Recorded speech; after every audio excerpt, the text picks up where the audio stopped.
Mr. Speaker, today's fall in unemployment and rise in employment is welcome. It is welcome. Part of the challenge remains the stubbornly high level of long-term unemployment. Does the Prime Minister agree this remains of fundamental importance, not just to the people who are out of work, but for the country as a whole? No, I absolutely do agree that, and as I mentioned it in my first answer, that long-term unemployment remains stubbornly high. The good news about the figures today is that long-term youth unemployment is actually down by 10,000 this quarter, so that is encouraging. But obviously, long-term unemployment for others is still a problem. That's why the work programme and getting the work programme right is so important. It has got 200,000 people into work, but clearly there's more to do. But I welcome his tone, not least because he said on the 18th of January, and I quote, "Over the next year, unemployment will get worse, not better, under his policies." Perhaps you'd like to withdraw that. Mr. Speaker, I'm glad the Prime Minister recognises that long-term unemployment is still a challenge. I want to ask him about the people who are doing the right thing and finding work. Now, last week in his autumn statement, the Chancellor decided to cut tax credits and benefits. And he said it was the shirkers, the people with the curtains drawn, who would be affected. Can the Prime Minister tell us how many of those hit are actually in work? The fact is this, that welfare, I will answer, welfare needs to be controlled, and everyone who is on tax credits will be affected by these changes, because we have to get on top of the welfare bill. That is why we're restricting the increase on out-of-work benefits, and it's also the reason why we are restricting in-work benefits. But what we've also done is increase the personal allowance, because on this side of the House, we believe in cutting people's taxes when they're in work. Miliband. Yeah, he's raising the taxes of people in work, and of course, he didn't answer the question. The answer is, despite the impression given by the Chancellor of the Exchequer that it's over 60% of those affected are in work.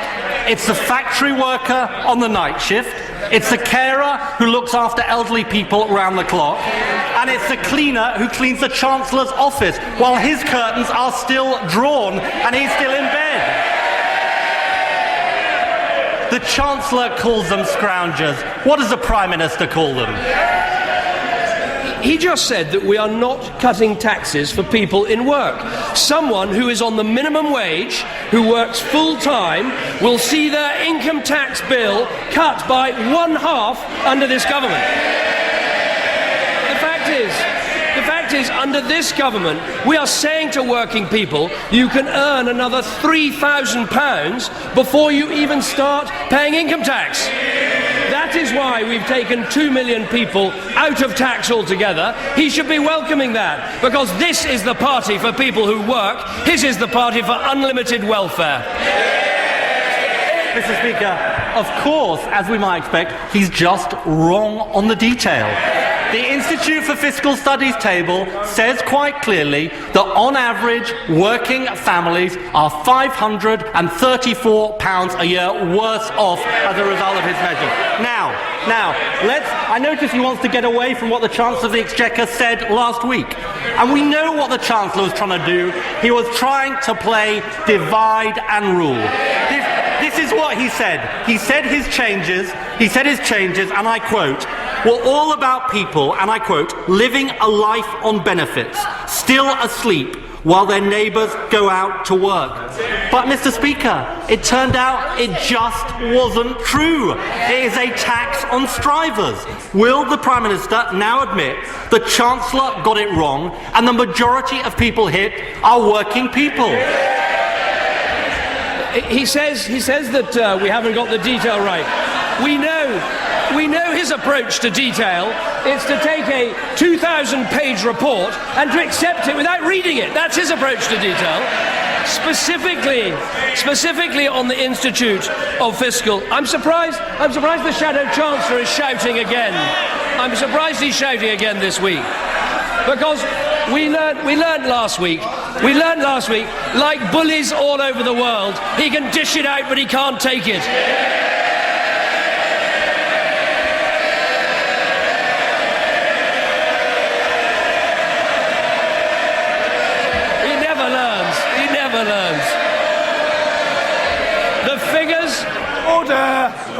I want to hear order. I want to hear the Prime Minister's answer. Order.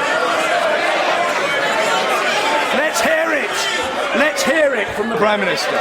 Specifically answer the Leader of the Opposition's questions. He mentioned the Institute for Fiscal Studies figure. They do not include the personal allowance increase put through in the budget.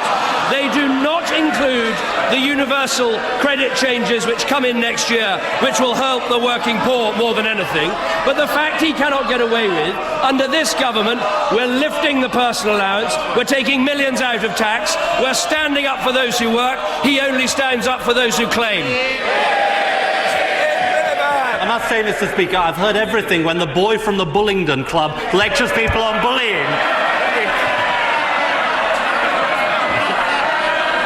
Absolutely extraordinary. Have you wrecked a restaurant recently?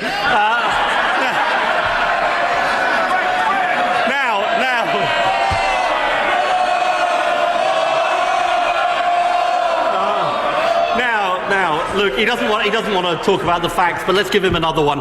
He's hitting working families, and the richest people in our society will be getting a massive tax cut next April.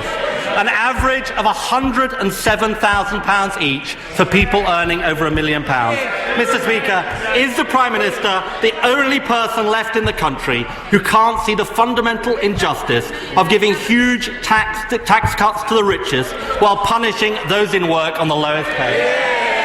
The tax rate for the richest under this government will be higher in every year than it was for any year when he was in government.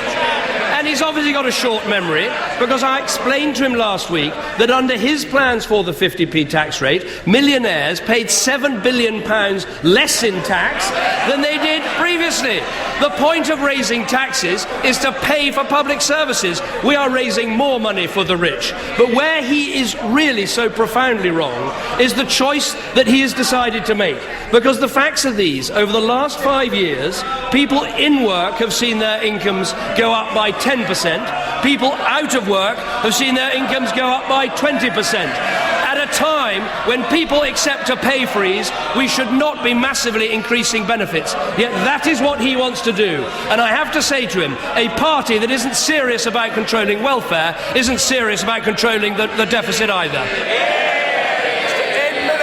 From the first part of his answer, Mr. Speaker, that he's claiming to be Robin Hood. I really don't think that's going to work. Yeah. He's not taking from the richest and giving to everybody else.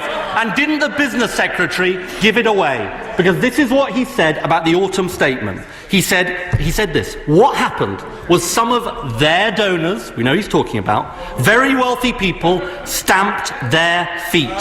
So they scrapped the mansion tax and went ahead with the 50p tax cut.